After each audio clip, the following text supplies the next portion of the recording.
ये आप में से किसी ने पूछा है कि ये रिकॉर्डेड लेक्चर जो है प्रीवियस क्लासेस का वो होगा। जी बिल्कुल है। आप लोगों को सेंड कर दिया जाएगा जब आप अपनी रजिस्ट्रेशन करवा लेंगे, ठीक है। This is a third lecture of international relations, जिसमें मैं आपको सिखाऊंगी कि जो कॉन्सेप्ट्स हैं वो कौन कौन से हैं, ठीक है। कि रियलिज्म क्या होता है, आइडियलिज्म क्या होता है, नियो रियलिज्म क्या होता है, कंस्ट्रक्टिविज्म क्या होता है, कॉन्फ्लिक्ट पर्सपेक्टिव इन आईआर क्या है। और ये जो थेरीज हैं ना सिर्फ आप अपने पेपर 1 में इन्हें करते हैं, इसके अलावा आप पेपर 2 में भी इन्हें करते हैं। आपको पेपर 2 में इन्हीं थेरीज को अप्लाई करना होता है। आप ये याद रखिएगा कि जो आईआर का पेपर है, इटसेल्फ आईआर का पेपर करंट अफेयर्स का पेपर नहीं है, ठीक है। बहुत से स्टूडेंट्स जो हैं वो इस चीज में कंफ्यूज हो जाते हैं जब भी उनके बारे में। जी जबी कुछ पूछना है आपने? जी जबी। नो मैम, कुछ नहीं पूछना, अभी ज्वाइन किया इसलिए। हाँ okay okay, kindly mute your mic. Okay. तो बहुत से स्टूडेंट्स जो हैं उन्हें ये कंफ्यूजन हो जाती है कि हम करंट अफेयर्स में भी कंटेम्प्रेरी इश्यूज पढ़ते हैं, हम यूएसए की पावर पॉलिटिक्स देखते हैं, हम कोल्ड वॉर पढ़ रहे होते हैं, हम प्रॉक्सीज देख रहे होते हैं, तो इसी में भी हम आईआर में भी तो हम कोल्ड वॉर ही पढ़ रहे हैं, जियोपॉलिटिक्स ही पढ़ रहे हैं, यूरोपियन अमेरिकन रिलेशन ही पढ़ रहे हैं, इंडो पैसिफिक रिजीम को भी डिस्कस कर रहे होते हैं।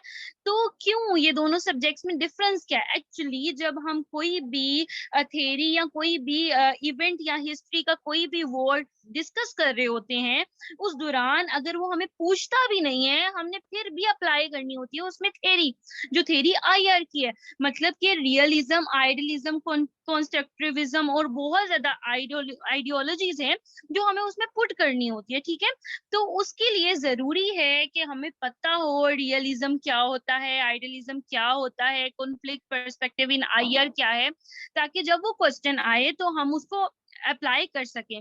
अब यहाँ पे मैं आपको इसके अलावा ये भी बताऊंगी कि अप्लाई कैसे करना है, थोड़ा इसको देख लेते हैं। अच्छा, जो थेरीज है ना आईआर में, लास्ट टॉपिक जो है, लास्ट लेक्चर जो था मेरा वो था जी, मैंने आपको एक्टर्स बताया था, फॉर्मेशन ऑफ नेशन स्टेट बताया था, थ्योरी ऑफ वेस्टफेलिया उसमें हमने डिस्कस की थी, और इसके अलावा कॉन्सेप्ट ऑफ पावर जो है वो बताया था कि कॉन्सेप्ट ऑफ पावर क्या होता है, सॉफ्ट पावर क्या होती है, हार्ड पावर क्या होती है, ठीक है।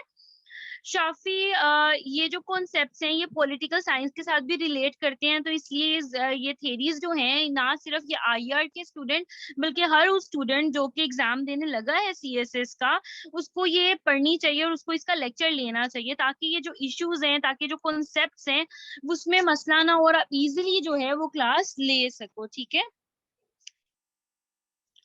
यहाँ तक क्लास किसी को कोई क्वेश्चन है, किसी का कोई इशू है तो लेट मी नो। अच्छा जी, द थियरीज, जो थियरीज हैं रियल आईआर की जो हम पढ़ेंगे इन लेक्चर्स में, ये जो वीक है इनमें मैं सारी आईआर की थियरीज करवाऊंगी, ठीक है।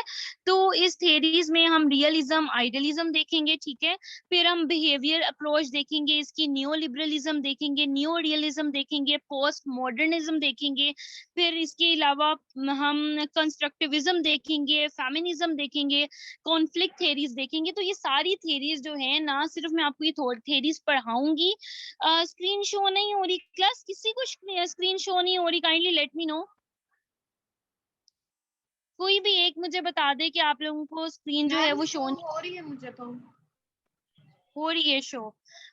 शाफी में भी आपका इंटरनेट का इश्यू हो, बाकी स्टूडेंट्स को जो है वो स्क्रीन शो हो रही है ना। सिर्फ मैं आप लोगों को आईआर की थेरीज पढ़ाऊंगी बल्कि मैं बताऊंगी क्वेश्चन के एंड पे, थेरी के एंड पे, कि हम इसको अप्लाई किस तरह करेंगे, ठीक है। तो सबसे पहले जी थेरी जो है वो हमारी, अच्छा जी, थ्योरी जो हमारी है जो हम पढ़ेंगे वो रियलिज्म है, ठीक है। उससे पहले देख लेते हैं कि अप्रोच क्या होती है, क्यों थ्योरीज जो हैं इसमें हम डालते हैं, पर्पस क्या है फर्दर। मतलब देखें, अगर आप कोई भी अप्रोच क्या होती है इटसेल्फ, आप एक यूनिक वे ढूंढते हो कि आपने किसी चीज में किस तरह का परफॉर्म करना है, आपके सिस्टम में किस तरह के इन एंड आउट्स होंगे, तो इसको बेसिकली अप्रोच कहते हैं। और थेरीज क्यों इंपॉर्टेंट होती है? एक्चुअली थेरीज तो अजम्पशंस ही होती है ना। मतलब जितनी भी थेरीज हैं, अगर आपने पॉलिटिकल फिलोसफर्स कुछ पढ़े होंगे, अगर आपको थोड़ा नो होगा, अगर सोक्रेट्स का नाम हमने जिक्र सुना होगा, या प्लेटो या एरिस्टोटल या मॉडर्न इरा के जितने भी हैं, अगर उनका नाम जैसे इब्ने खल्दून एक मुस्लिम फिलोसफर है उनका, उन्होंने एक थेरी दी थी जो जी साबिया थी। तो इस तरह बहुत सी थेरीज हैं और ये असम्पशंस होती हैं, जो असम्पशंस वो उस जमाने की स्टेट नेचर के बारे में करते हैं कि प्री नेचर में, प्री मेच्योर एजिंग में स्टेट किस तरह की थी, लोग किस तरह के थे, और उस पे आप फ्यूचर में उसका क्या परफॉर्मेंस हो सकती है। और बेसिकली ये जो थेरीज होती हैं, जितनी भी पॉलिटिकल थेरीज हैं, ये स्टेट को डिफाइन करती हैं कि एक्चुअली स्टेट जो है वो किस तरह से काम करती है। ठीक हो गया। फिर पर्पस क्या है इन थेरीज को पढ़ने का, ना सिर्फ ये आपके पेपर 1 में हेल्प करेगा, बल्कि पेपर 2 में जब आप कोल्ड वॉर या कोई भी इवेंट पढ़ोगे तो ये आपको उसको समझने में और उसकी इम्प्लीकेशंस करने में हेल्प देगा। क्योंकि आप लोगों ने देखा होगा, अगर आपका इट सेल्फ सब्जेक्ट है आईआर, या आप लोगों ने आईआर ऑप्ट किया हुआ है, आपने उसका अगर रिव्यू देखा है सीएसएस में, जो उन्होंने ईयरली रिव्यूज दिए होते हैं, उसमें आपको ये चीज का आइडिया होगा, जो आईआर का पेपर होता है, पेपर 2 ऑफ आईआर, वो इतना टेक्निकल होता है कि अगर उसमें कोई भी करंट अफेयर्स का स्टूडेंट क्वेश्चन आता है, जैसे कोल्ड वॉर का जिक्र उन्होंने किया कि बताएं जी कोल्ड वॉर का पर्सपेक्टिव क्या था, इसमें थेरीज ऑफ आईआर अप्लाई करें, इसमें बताएं किस तरह मतलब रशिया और अमेरिका में जो है वो वॉर थी, क्या बैकग्राउंड था। तो स्टूडेंट्स क्या करते हैं, ये सारा कॉन्सेप्ट बता आते हैं, सही बता के आते हैं, लेकिन जो थेरी है वो वहां पे अप्लाई नहीं करते। और ये तो पेपर ही आईआर का है, हमें तो थेरी को अप्लाई करना है, तो वहां पे वो जो एग्जामिनर है जब देखता है कि इसने आईआर का जार्गन नहीं देखा, ये तो करंट अफेयर्स का पेपर लग रहा है, तो वो उसको उसको पास नहीं करता। ठीक है ना। तो फेलर रेशो इसी वजह से ज्यादा होता है। इसलिए याद रखिएगा, हर सब्जेक्ट को डिमेंशन से देखिएगा, हर सब्जेक्ट के जार्गन्स अंडरस्टैंड कीजिएगा। फिर एप्लीकेशंस ऑफ अप्रोचेस वही आ गई कि हम इसको हर इवेंट में पुट आउट करेंगे और फिर ये भी एनालिसिस करेंगे कि फ्यूचर क्या हो सकता है। ठीक है। तो मैं आज जो थ्योरी करवाऊंगी क्लास, वो रियलिज्म होगी। ठीक है। रियलिस्टिक अप्रोच क्या है, पॉलिटिकल रियलिज्म क्या है, और रियलिज्म क्या है। मैं स्लाइड चेंज कर रही हूँ। यहाँ तक किसी का कोई क्वेश्चन है, कोई मतलब इशू है, समझ नहीं आ रहा आईआर क्या है या पेपर 1 को किस तरह ऑप्ट करना है, इस लिहाज से जो मैंने बताया है, इसमें अगर कोई इशू है तो मुझे बता दें।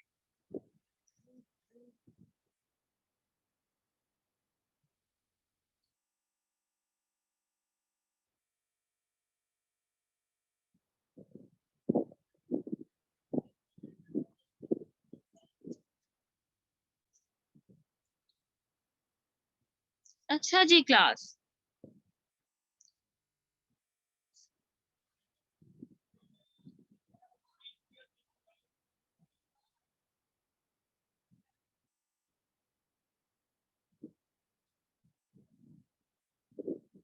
ओके जी। अच्छा जी, पॉलिटिकल रियलिज्म क्या है या रियलिज्म क्या है। एक्चुअली में जो रियलिस्ट अप्रोच है वो अप्रोच करती है बेस आपकी पावर पे। ठीक है। इसके पॉइंट ऑफ व्यू में ये क्वेश्चन है, इसका पॉइंट ऑफ व्यू।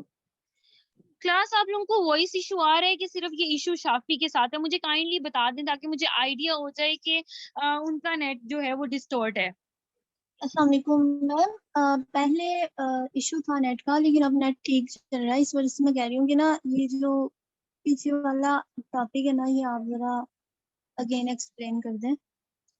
ये मैंने सिर्फ सिलेबस डिस्कस किया है। मैं आपको रिकॉर्डेड लेक्चर भेज दूंगी और सेपरेटली जो है वो बता दूंगी, क्योंकि अभी मैं स्टार्ट कर रही हूँ। मैं अभी थोड़ा समझा देती हूँ। जस्ट मैंने सिलेबस डिस्कस किया है कि एक्चुअली सिलेबस क्या है। ठीक है। हाँ जी ठीक है। ओके। अच्छा जी क्लास। तो पॉलिटिकल रियलिज्म कॉन्सेप्ट जो है, हकीकत पसंदी, रियलिस्ट अप्रोच क्या है, ये अप्रोच पावर पे बेस करती है।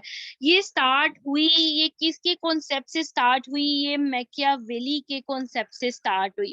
अब मैकियावेली क्या था, मैकियावेली एक पॉलिटिकल फिलोसफर था जिसने अपनी बुक द प्रिंस में एक फिलोसफी दी थी, जिसमें उसने बताया था कि स्टेट पावर क्या होती है, और उसने बताया था पावर पॉलिटिक्स क्या होती है। तो उसी पावर पॉलिटिक्स की बेस पे बाद में में थॉमस हॉब्स ने, बाद में जी जॉर्ज कैनन ने और मॉर्गन थो ने अपनी थेरीज जो हैं वो पेश की थी। एक्चुअली जो मॉर्गन थो हैं और जो जॉर्ज कैनन है, ये कोल्ड वर्ल्ड, ये जो जॉर्ज हैं ये तो डिप्लोमेट थे अमेरिकन, जो कि कोल्ड वर्ल्ड वॉर में, जो कोल्ड वॉर थी उस सिनेरियो में अमेरिका के डिप्लोमेट थे। और जो मोंटेग्यू हैं उन्होंने भी इंटरनेशनल रिलेशंस में, वो एक फिलोसफर थे मॉडर्न इरा के, और उन्होंने भी इसी थ्योरी को बाद में डिफाइन किया था। अब रियलिस्टिक अप्रोच, हकीकत पसंदी होती क्या है, इसमें कहा जाता है कि जो पावर है वो एवरीथिंग है। मतलब जब मैकियावेली ने ये थ्योरी एक्सप्लेन की थी, तो इस थ्योरी में उसका पॉइंट ऑफ व्यू ये था, इसको जब भी हम थ्योरी कोई भी एक्सप्लेन करते हैं ना, तो पहले हम उसका पर्सपेक्टिव ये मेंशन करते हैं कि जो प्री एज थी, मतलब आप ये कह लें कि जो पुरानी एज थी उसमें ह्यूमन नेचर कैसी थी, हम ह्यूमन नेचर को अज्यूम करते हैं कि ह्यूमन नेचर कैसी थी। तो जो रियलिस्टिक अप्रोच है उसमें ह्यूमन नेचर जो ली गई है, ह्यूमन नेचर को पेसिमिस्टिक व्यू लिया गया, मतलब बताया गया है कि जो इंसान है वो लालची है, वो ग्रीडी है, वो सिंफुल है, वो बुरा है, वो इवलिशियस है। और उसके लिए जरूरी है कि इस वजह से जो स्टेट है उसमें अनार्की आ गई है। अब स्टेट सिस्टम स्टार्ट से तो नहीं था ना, स्टार्ट से तो लोग मतलब आपस में एक दूसरे के साथ रिलाई करके छोटी छोटी कम्युनिटीज में रहते थे। तो कहते थे इस वजह से इतने डिजास्टर्स हैं, इतनी अनार्की है कि जो प्रिंस है उसको इमोरल होना पड़ेगा, उसको मोरालिटी से अपनी स्टेट को नहीं चलाना पड़ेगा। क्योंकि जब आप मोरल होते हो तो किसी भी चीज को आप कहते हो मैंने मोरालिटी शो करनी है, मैं रिस्क ले सकता हूँ लेकिन मुझे इस चीज में मोरालिटी शो करनी है, मुझे लोगों के साथ फेयर एंड क्लीन चलना है।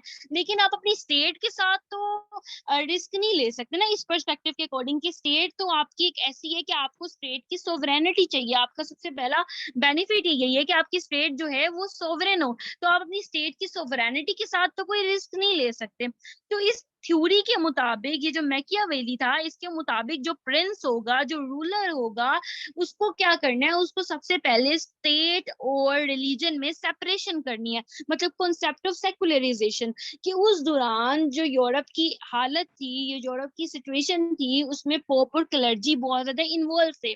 तो उनको साइडलाइन करने के लिए उसने ये पर्सपेक्टिव दिया कि जो रूलर होगा वो किसी पोप और क्लर्जी, किसी भी जो फादर है उनका एथनिक जो कल्चर, जो रिलीजियस फादर है, रिलीजियस अथॉरिटी है, उस पर रिलाई नहीं करेगा। जो रूलर है उसके अपने डिसीजंस होंगे। फिर उसने कहा कि जो लीडर है वो खुद फैसले करेगा, हर चीज का फैसला वो खुद करेगा, और उसको मोरालिटी शो करने की जरूरत नहीं है। उसको अपनी स्टेट को बचाना है, अपनी स्टेट की अथॉरिटी, सोवरेनिटी और अपने स्टेट इंटरेस्ट को लेके चलना है। इसके लिए उसे जो कुछ करना पड़े वो करेगा। फिर इस कॉन्सेप्ट में उन्होंने बताया था कि वो मर्शनरीज पे रिलाई नहीं करेगा, वो जो आर्मी ली जाती है उस पे रिलाई नहीं करेगा, वो अपनी आप की एक आर्मी बनाएगा। और इस पे भी उसने कहा था कि अगर नेबरहुड में कहीं पे वॉर होती है तो वो न्यूट्रल नहीं रहेगा, वो वीक का साथ देगा ताकि जो स्ट्रॉन्ग है उसकी पावर को क्रश कर सके। तो ये जी पावर पॉलिटिक्स का कॉन्सेप्ट था मैकियावेली से, ठीक है। फिर यही कॉन्सेप्ट को थॉमस हॉब्स ने बताया। उसने कहा कि जो मैन है बाय नेचर जो है वो इवल है, और उसको कंट्रोल करने का ओनली फैक्टर पावर है। अगर पावर होगी, अथॉरिटी होगी एक, तो वो स्टेट के सिस्टम को मैनेज करेगी, वो पीस लेके आएगी, वो स्टेबिलिटी लेके आएगी। क्योंकि जो इंसान है वो इतना इविलिशियस है कि वो एक दूसरे के साथ पावर स्ट्रगल में लगा हुआ है, और हर किसी को ये है कि वो सोवरेन हो जाए, वो अपनी जो पावर है वो अटेन कर ले। तो इसके लिए एक ऐसी बॉडी होनी चाहिए जो पावर डिमॉन्स्ट्रेट करे और वो लोगों को एक स्टेट स्ट्रक्चर के अंदर लेके आए। अब ये कॉन्सेप्ट रियलिस्ट को बाद में कौन एक्सप्लेन करता है, बाद में जॉर्ज कैनन, जो कि फर्दर इस पर्सपेक्टिव को बताते हैं कि पावर इज एवरीथिंग, कि अगर आपको अपनी स्टेट को प्रोटेक्ट करना है, अपने नेशनल इंटरेस्ट को प्रोटेक्ट करना है, तो आपको अपनी पावर को डिमॉन्स्ट्रेट करना पड़ेगा। इसी तरह स्टेट्स आपके साथ ज्वाइन होंगी और आप अपनी पावर का जो बेनिफिट है वो उठा सकोगे। फिर ये कॉन्सेप्ट अब आगे देखेंगे, क्योंकि प्री एज में देखें, अगर ह्यूमन स्टेट में देखें तो अनसर्टेनिटी थी, हर कोई एक दूसरे के साथ वॉर में था, ठीक है।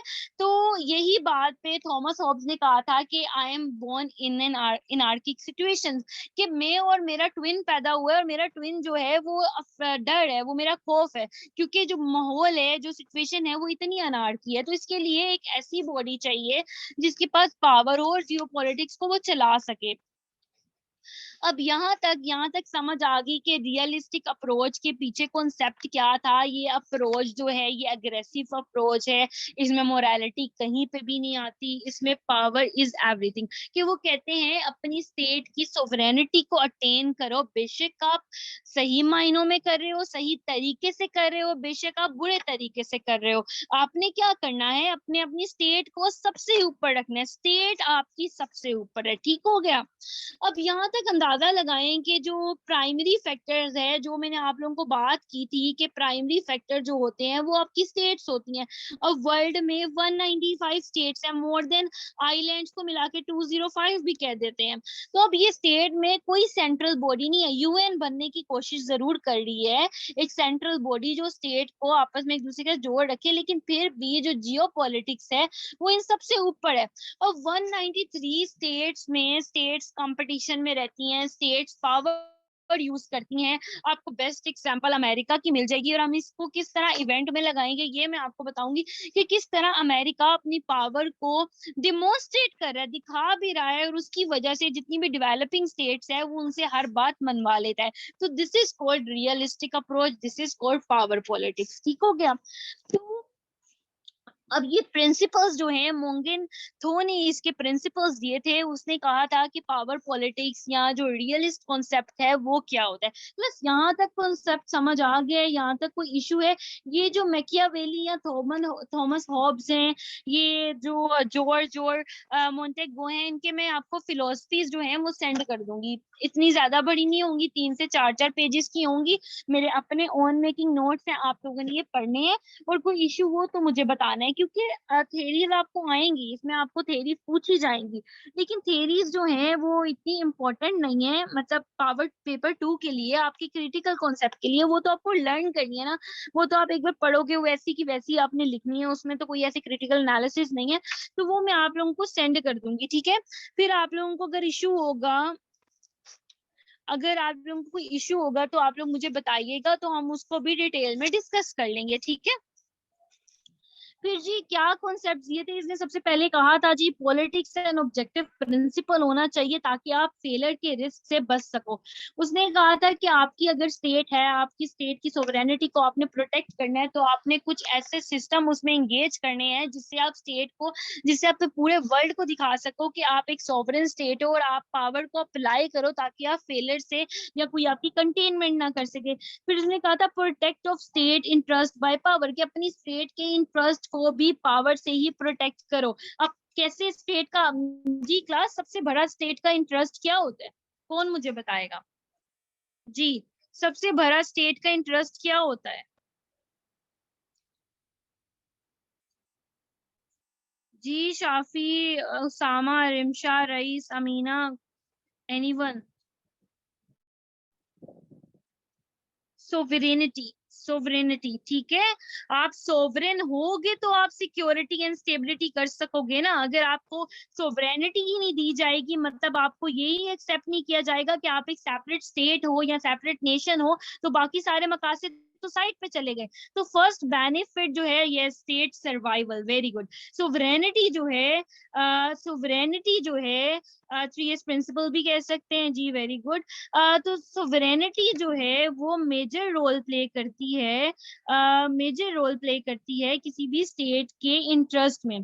फिर उसने कहा कि आपके जो स्टेट के इंटरेस्ट हैं वो टाइम टू टाइम चेंज होते रहते हैं, और इसमें भी आपका पावर जो है होना जरूरी है। जैसे कि देखें, अमेरिका ने अफगानिस्तान में नेटो के जरिए 20 इयर्स वॉर की, और उसके बाद जब वो हार गया तो उसने उस चीज को एक्सेप्ट करने की बजाय उसने कहा कि मेरा जो इंटरेस्ट है अब इस रीजन से हट गया, इस रीजन से मुझे कोई खतरा नहीं है। अब मुझे जिस रीजन से खतरा है या जिस रीजन में कंपटीशन है वो इंडो पैसिफिक रीजन है, तो इसलिए मैंने जी विड्रॉल कर लिया। तो वो उसने अपनी स्टेट को भी यही सब बताया, अपने सिविलियंस को भी यही बताया कि अलकायदा की वजह से हमने अफगानिस्तान में वॉर की थी। तो इसका पूरा पर्सपेक्टिव यही है ना कि उसने अपनी पावर को शो किया थ्रेट से बचने के लिए, ताकि कोई भी इश्यू, कोई भी थ्रेट जो है वो उसकी स्टेट पे आके ना टच करे। ठीक हो गया। फिर इसके अलावा यहाँ तक क्लास क्वेश्चन हो गया, तो मैं आगे पेज करना है यहाँ तक। अगर कोई पूछना है कुछ तो बताओ मुझे, मैंने स्लाइड चेंज करनी।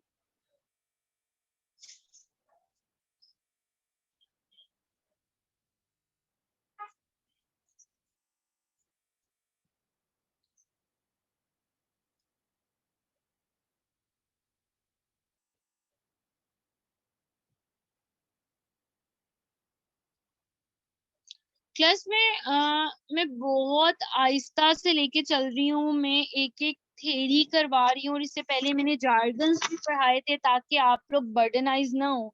तो अच्छे तरीके से आईआर प्रिपेयर करें। बिलीव मी, अगर आईआर अच्छे से प्रिपेयर कर लेंगे, करंट अफेयर्स और पाकिस्तान अफेयर्स आपके लिए हलवा हो जाएगा। बिकॉज करंट अफेयर्स में आप इवेंट्स बताते हो, उसकी क्रिटिकल एनालिसिस करते हो, जबकि आईआर में ना कि आप इवेंट्स बताते हो, ना कि आप क्रिटिकल एनालिसिस करते हो, जबकि आप उस थेरीज को अप्लाई भी करते हो। तो इसका मतलब है कि अगर आपने आईआर अच्छी कर ली तो करंट अफेयर्स तो हो गया, आपने आईआर अच्छी कर ली तो पॉलिटिकल साइंस की जो थेरीज हैं वो भी क्लियर हो जाएंगी, और अगर आपने आईआर अच्छी कर ली तो हिस्ट्री ऑफ यूएसए भी आपकी अच्छे तरीके से कवर अप हो जाएगी। क्योंकि जब मैं यूरोपियन और अमेरिकन रिलेशन बताऊंगी, स्टार्टअप से लेके कोल्ड वॉर इरा तक अमेरिका की इन्वॉल्वमेंट किस तरह हुई, तो उसमें 10 से 20 जो 40 मार्क्स तक के पेपर होता है यूएसए का, वो सॉल्व हो जाता है आपका। आप क्योंकि आपने देखा होगा 2022 में, जी आईआर इसके अलावा सीएसएस को 60% कवर करती है। आपका हमेशा कोई ना कोई ऐसे जो है आईआर पे आता है। आप देखो लास्ट ये जो अभी एग्जाम्स हुए हैं, इसमें भी पावर पॉलिटिक्स पे उन्होंने आईआर पे ऐसे दिया हुआ था, चाइना और अमेरिका के रिलेशनशिप पे। तो ये जो बात है, आप अगर आईआर को अच्छे तरीके से कर लोगे तो बिलीव मी चीजें बहुत ईजी हो जाएंगी। क्योंकि आईआर अगर स्टार्टिंग से बेसिक जार्गन से पढ़ा जाए तो आपके माइंड की जो कॉन्सेप्ट्स की जो क्लैरिटी होती है वो हो जाती है। तो इस सब्जेक्ट को अच्छे तरीके से आपने इम्पोर्टेंस देनी है। ठीक हो गया। फिर अच्छा जी, नेक्स्ट प्रिंसिपल जो उसने बताया था कि moral principles are not for state, या moral aspirations versus state not possible. कि देखो, आप जब किसी के साथ मोरल होते हो, आप कहते हो चलो इसका, मैं अगर लेट्स सपोज मैं कहती हूँ कि अगर मैं इस बंदे के साथ मोरल होंगी तो जो मेरा पर्सपेक्टिव है, जो मेरा एम्बिशन है, इसको पता चल जाएगा। और कहीं ना कहीं ये ना हो कि मुझे काउंटर हो जाए, ये मुझे खुद के लिए एक थ्रेट बन जाए। तो लेकिन मैं तो कहती हूँ नहीं यार, मैंने मॉरल होना है, मैंने अखलाकियात का सबूत देना है, तो मैं तो मॉरल होंगी। तो आप स्टेट के मामलात में रियलिस्टिक अप्रोच कहती है कि आप स्टेट के मामलात में मोरल नहीं हो सकते। क्योंकि जब किसी के साथ मोरालिटी शो करते हो तो आप उसको अपना बताते हो, कुछ ना कुछ आप उसको उसके साथ अखलाकियात बताते हो, अपने एम एंड एम्बिशंस ऑब्जेक्टिव बताते हो, और उसका थ्रेट आपकी स्टेट की सोवरेनिटी को हो सकता है। तो आपके लिए जो आपकी स्टेट है वो सबसे ऊपर है, आप अपनी स्टेट की सोवरेनिटी को हर्ट नहीं कर सकते, इसलिए आप मॉरल नहीं रह सकते। तो अकॉर्डिंग टू रियलिस्टिक अप्रोच, अब ये नहीं करना कि हर थ्योरी में आपने मॉरल प्रिंसिपल्स को कहने के आर नॉट फॉर स्टेट। हम सिर्फ जो बातें कर रहे हैं ये अजम्पशंस हैं, ये थेरीज हैं जो कि फिलोसफर्स ने दी गई है, जिनका मैंने आपको बता दिया है, और उनके मुताबिक जो स्टेट है उसमें आप मोरालिटी शो नहीं कर सकते। ठीक हो गया।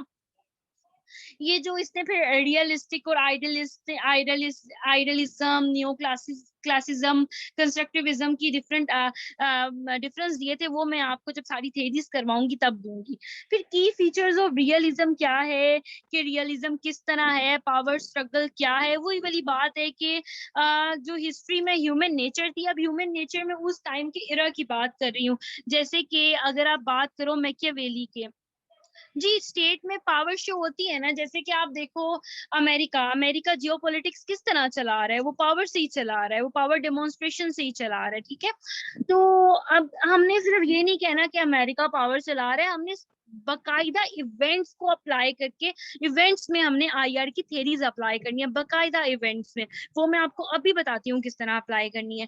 तो जैसे जब मैं ह्यूमन नेचर की क्लास बात करूंगी ना, तो इसका मतलब है जो फिलोसफर है उसने जब थेरी दी थी तब ह्यूमन नेचर क्या थी। और जब मैं स्टेट ऑफ नेचर की बात करूंगी, इसका मतलब है प्रिमिटिव टाइम जो है, जो पुराना वक्त था, उस फिलोसफर ने अज्यूम किया है कि अगर अभी ऐसी सिचुएशन है, तो जब स्टेट से पहले वाली सिचुएशन थी, जो बहुत प्रिमिटिव टाइम था, बहुत पुराना टाइम था, उसमें क्या सिचुएशन हो सकती है। तो हिस्ट्री कहती है ह्यूमन नेचर जो है वो सिंफुल है, विक्ट है, बहुत ग्रीडी है, बहुत लालची है, बैड है, इवल है, और उन्हें नहीं पता what is the difference between right and wrong, और वो जानना भी नहीं चाहते, ठीक है। और उनमें हंगर की पावर है, प्रॉपर्टी की पावर है, और एक दूसरे के साथ स्ट्रगल में है। इसलिए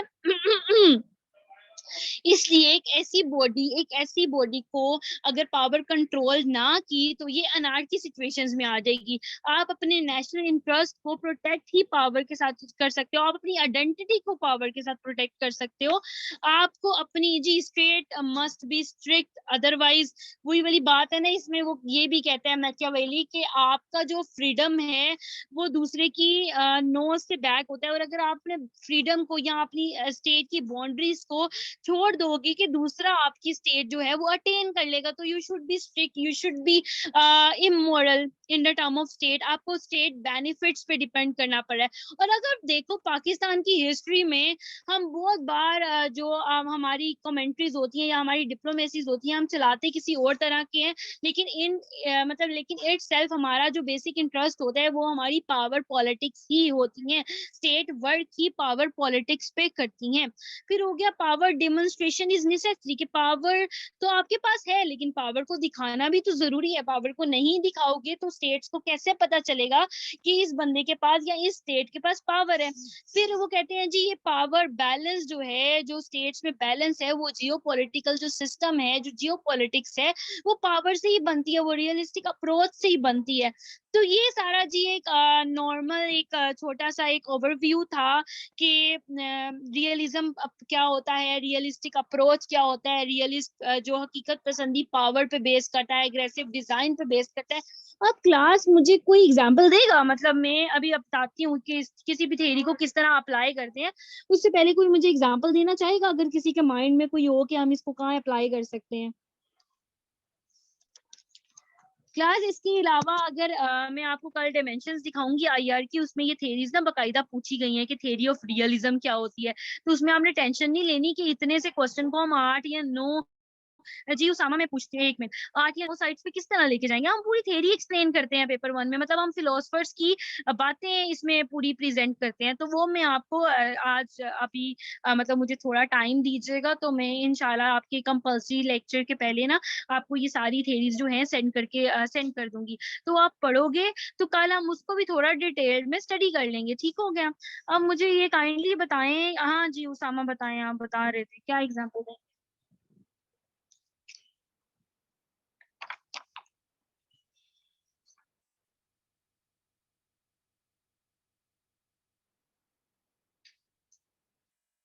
जी Russia Ukraine war very good, current scenario में it's a good deal, yes. और कोई स्टूडेंट,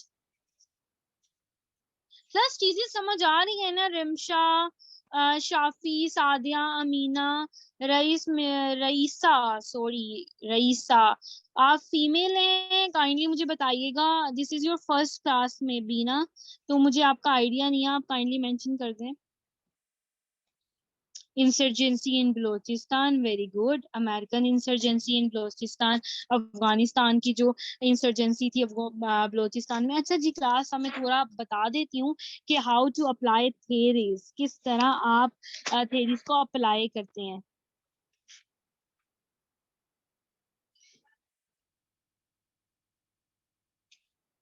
ओके रईसा, आपने अगर फर्दर ये क्लासेस लेनी होगी तो आप मुझे मैसेज कर सकती हैं, तो मैं आपको ऐड कर दूंगी, ठीक है। अच्छा जी शाफी, आप मतलब मैं आपको बताती हूँ, पहले मैं पढ़ा दूं कि किस तरह आप कॉन्सेप्ट को जो है अप्लाई करते हो।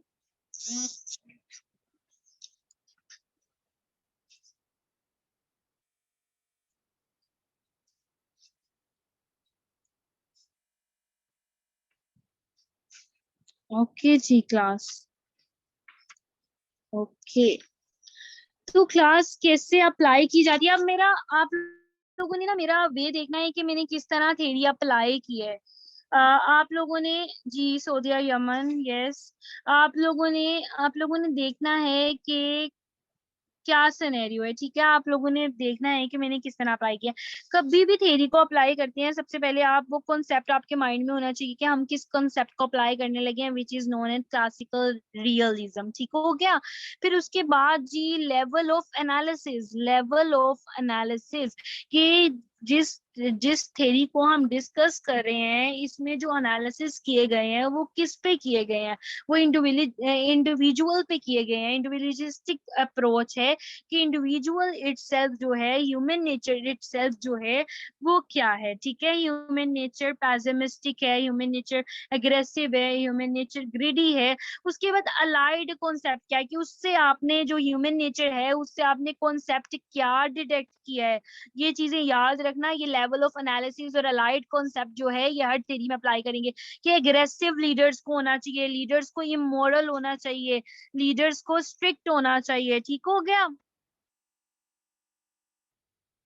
ठीक हो गया। ये चीजें कोई नहीं बताता क्लास, ये याद रखिएगा कि कॉन्सेप्ट को देखना है, लेवल ऑफ एनालिसिस को देखना है, फिर हमने उसके अलाइड कॉन्सेप्ट को देखना है, और एंड पे हमने उस थ्योरी की एक्सप्लेनेशन करनी है।